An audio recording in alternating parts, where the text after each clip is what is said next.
Badung kensan yang uka balai nanya pipet jenda kumno bai nganim klemapi wan chao no yana lembat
hati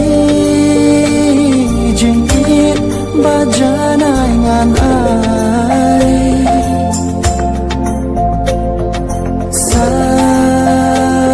shisi tuan pai kan mentoi ayu yang birthday ya lagi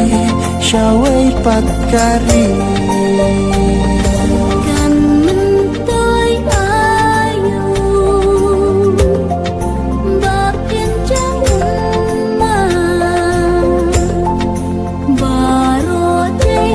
kaman ukena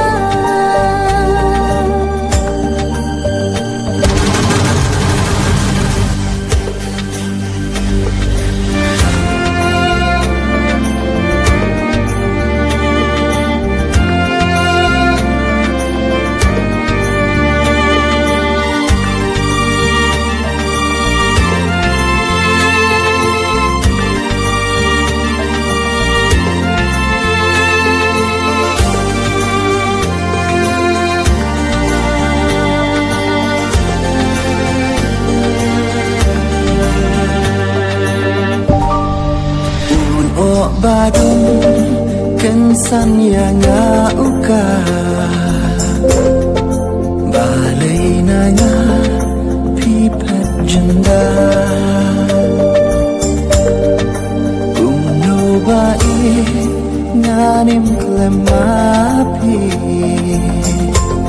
wan chao no yana lembat ya tiblang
dalam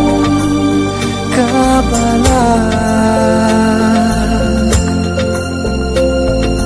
Tan bati it hasenda Happy jeng it bajanai ngan ai Sa shisin tuan pai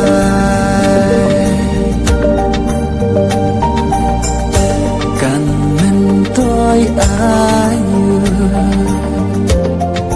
Ya ngahat bertei Ya lagi syawai pat kari